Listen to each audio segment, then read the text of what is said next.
I really thought this SmackDown was pretty decent, even though it had an obvious heel turn, even though I wanted it to go a bit longer and see how much they would try to build up on this chemistry. I think Kevin Owens seems to have an interesting dynamic when it comes to making alliances with current wrestlers. So, this was a pretty alright SmackDown, to say the least.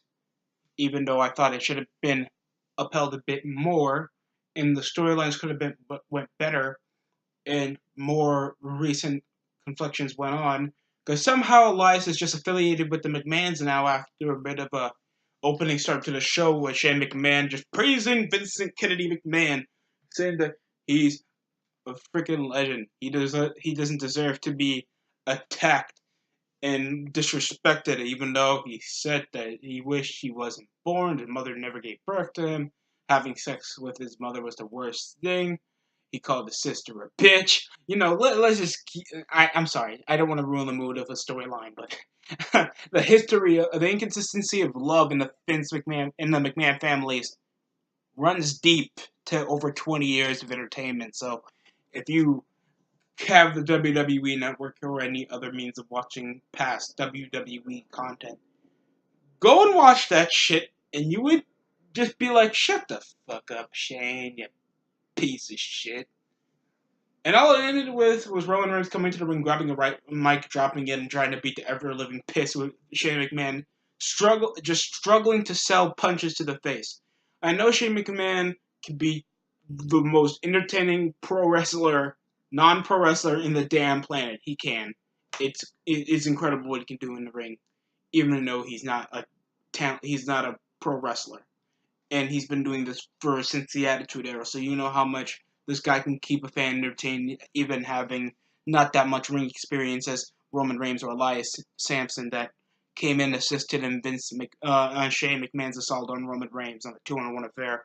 That was literally it. Then later on, they buddied up and just said, "Hey, let's go. You, and Roman, Money in the Bank. I mean, I would put you in the Money in the Bank briefcase match for a shot at the world title, so we can give you power in the company, but beat up Roman Reigns for me at the pay-per-view. Then I'll think about it. Or maybe that's the reason." There was a backstage segment involving Roman Reigns while a woman was interviewing him, and he just says, "Okay, okay, that's it." That from all the crap I watch in professional wrestling, I got at least a passionate, overly aggressive, or overly exciting. I have never found the most personality in professional wrestling. Roman Reigns, we got that you battled cancer and all that shit, but I don't think the cancer killed off every remaining emotional part of your body. That was the most easygoing promo to a pay-per-view feud that's involving Shane McMahon. Anything else, this was a decent start for the show. Aleister Black was on SmackDown, and so was Chad Gable. So that's two tag teams immediately out, even though Ricochet and Aleister Black were challenging for both the NXT tag team titles, the SmackDown tag team titles, and the Raw tag team titles since before WrestleMania, Road to WrestleMania. So this was kind of stupid. So yeah, that was pretty much the rest of the Superstar shakeup. They literally did this so Selena Vega can get closer to his hubby, fucking, fucking Aleister Black. So that means Andrade has to feud with the Intercontinental Champion on SmackDown. This was a decent match, not as better than their Raw match they had the previous week, but they trade wins now. So I don't know if they're going to be feuding for the Intercontinental title or this is going to be a crappy excuse because we have a few weeks before the pay-per-view. That means anything could happen. So it must be an injury, or they're going to trade wins and losses, but they don't have a legitimate reason. They're not in a tag team match. That gives them a better reason to trade victories, but they can't win one-on-one. How is this supposed to push any of these guys strong? Or at least an interesting character? Andrade said before he even entered the ring, "I will destroy the myth that's Finn Balor." What the fuck does that mean? What myth of Finn Balor? You mean the myth of the demon Finn Balor that beat Lashley last month? I mean, a few weeks ago at freaking WrestleMania? I don't understand. What was the myth that was Finn Balor, Andrade? Just for you to get pinned clean on SmackDown. Well, what's the momentum supposed to be here? I thought he'd have a chance for the Intercontinental title come SmackDown after pinning him on Raw. I thought pinning the champion's supposed to mean something. That means you have a threat. There's a chip on your shoulder. You can do something that a rarity of the roster can't. But after hot potatoing the belt with Lashley a lot, I don't really care what happens to the championship. Thanks for not showing that much legitimacy in this. So you just have Andrade just win on Raw, but he loses on SmackDown. Thanks he spins the babyface and he has to keep the title strong on the main brand now. I don't think the Intercontinental title been on SmackDown since 2016, I think.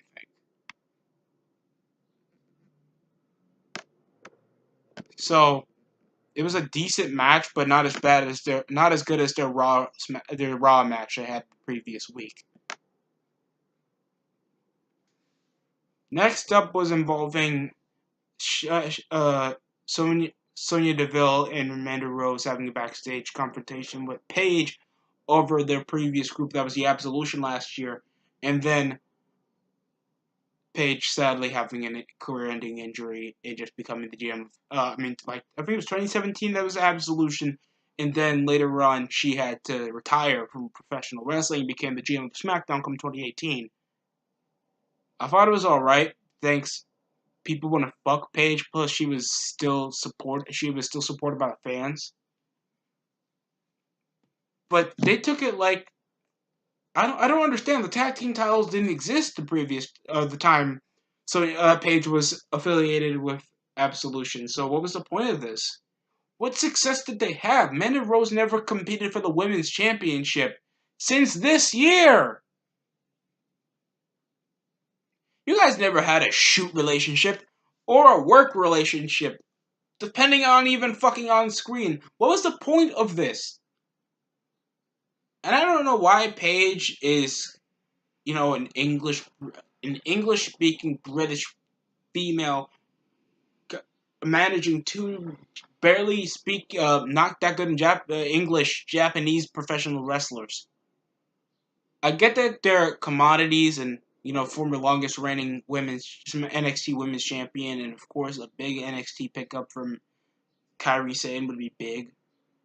They're Japanese. They're fully Japanese speaking and not that good at English and not that compelling as characters, except they're crazy, eccentric, exciting, colorful character Japanese women that has no promos. That's about a lot of Japanese. So, the point of this, nothing. I don't find anything interesting about this feud. Thanks, sorry about that. Thanks, all five of these women can't tell a story. This was a really awkward time. And it ended up with Kairi Sane with that stupid ass. Oh, by the way, the Iconics had a match. Oh yeah, the Iconics had a match. You think they would win? You think they would actually define themselves holding on the newest championships for the women's division? Even though they have a very little load of tag team talent in the women's division, the Iconics had fucking Kairi Sane. Can we call them the Asian Invasion so I don't sound a bit racist? The Nagasakis. I'm gonna stop it. I'm gonna stop before I gotta shoot somebody, or somebody to shoot me. It ends up with Kairi Sane just pinning Peyton Royce with that stupid. It's an elbow drop, highly exaggerated elbow drop that just puts her elbow first while her body just waves out and she gets a 3 count. While Bayley does an elbow drop and it gets a 2. Someone explain. Someone explain the logic of this. The clothesline from hell is more threatening because it actually looks like it shows power. Kairi Sane with her tiny ass does an elbow drop. That drops a 3 count.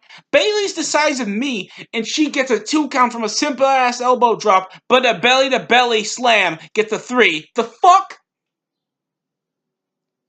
Speaking about simple moves that got 3 counts tonight, The elbow drop off Kairi Sane wins the fucking match. Peyton Royce, I don't know what kind of crap that the Iconics are trying to do. They're not in a feud.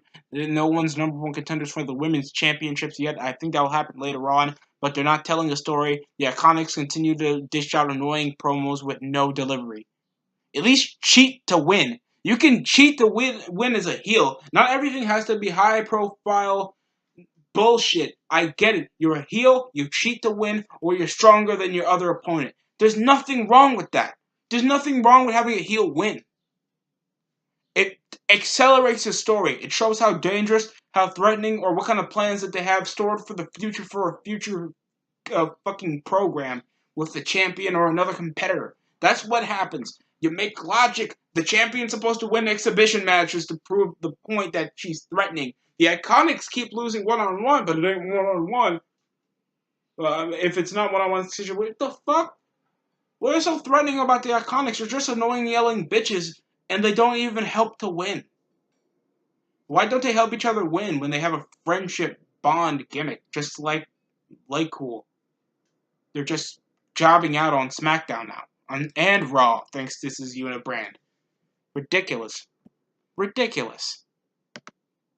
Next up, Chad Gable versus Jinder and this is right after the segment involving Mandy Rose and Sonya Deville interrupting the win. And then Chad Gable Jinder Mahal was coming out looking hyped up as fuck and roided up as fuck with a roid chest.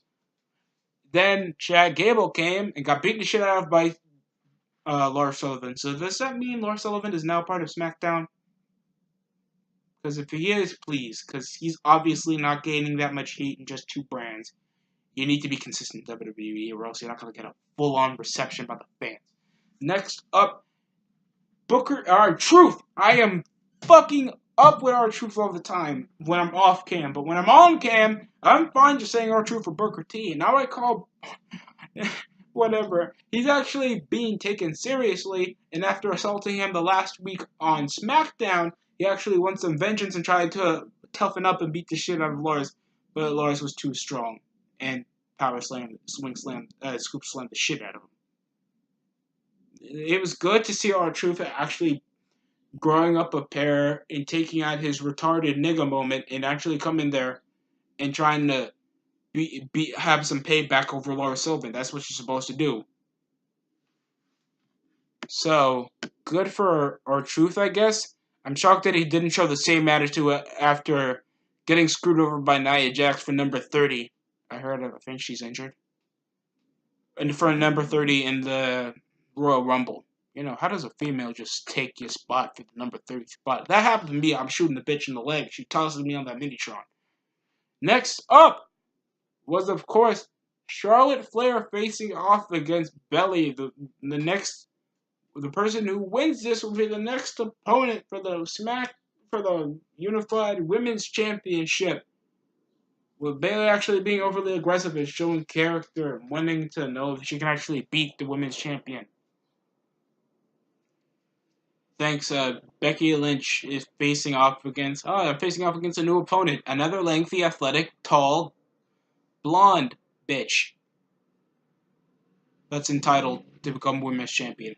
You know what? I think WWE really needs to change their fucking shit up real quick. Anything else? It was a match. I don't think it's understated its welcome. It should have had at least a few more minutes in it. And I think it was just a decent dragged out match. There was no selling at all. And then it just ended off from a fucking spear?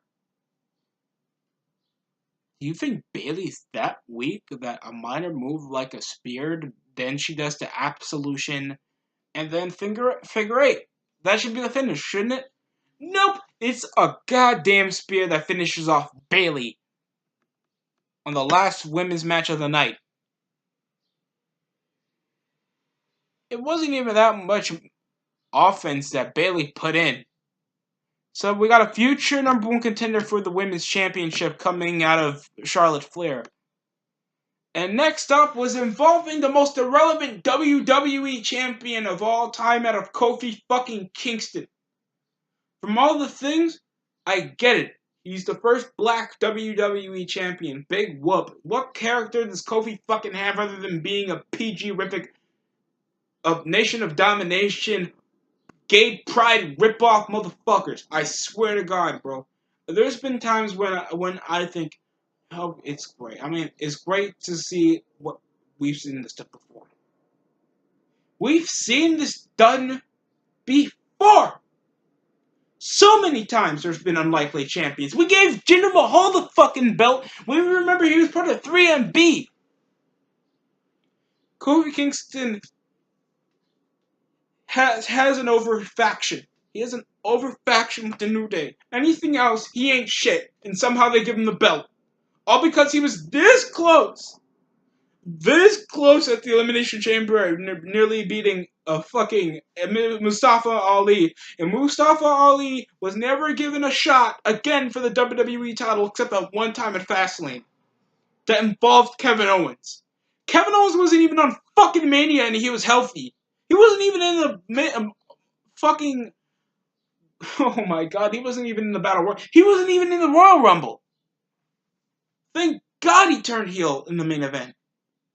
I don't want to see any other cringy-ass move involving the New Day in my WWE Champion of SmackDown twerking on national television.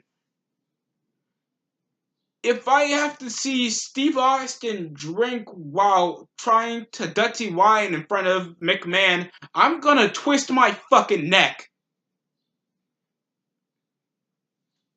Because you have Kevin Owens just trying to be a Big E ripoff. I'm gonna talk about the main event. Because the match was just forgettable. Because Nakamura keeps wearing that faggot ass long shirt sleeve, and there was a double stomp takedown that Kofi tried to win to, but he kind of slipped up and failed. Oh, crossbody. The New Day tried to come and it just ended off disqualification with Kofi winning. And what came up?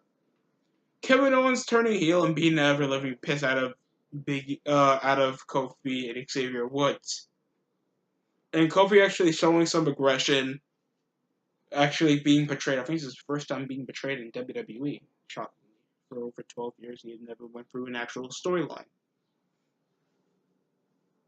So, I hope this clarified a lot of shit involving really crappy storylines built up. How sloppily they're doing Roman Reigns or the rest of the mid-card. What's going to happen to the rest of the mid-card? Money in the Bank ladder match is going to... And we don't even see what's happening. I don't even remember who's the SmackDown Tag Team Champions. Who's the SmackDown Tag Team Champions? The women's matches were forgettable. There was no display of character at all. There was no selling. They don't know what they're going to do for Bayley. The Iconics continue to lose. It's not good at all. Thank God Kevin Owens heel turned as quick as like 3 months since returning to SmackDown and somehow turning face, yet not explaining why. He didn't say, "Oh, I'm a dick." He just like, "I came back. Fuck you, you're an asshole, Daniel Bryan." So he can literally get some pop because Daniel Bryan was heel at the time. So this was a pretty mediocre SmackDown. This was really bad. It didn't display much. We don't have any... Kevin Owens obviously is going to get in a program with Kofi Kingston, no doubt about it. Finn Balor is now back to 50-50 booking. Even the last time we saw that, it was Hobbitating the belt with Lashley. And we know how that went with a lackluster demon Finn Balor facing off against Lashley near the end of the pay-per-view Mania. And very little storytelling going on here. But we still have a few weeks to go. I'll give it a 4 out of 10. This was a really poor SmackDown. Comment below. Always subscribe. Like fucking video or dislike it. I don't care. Something broke. Thank you for watching.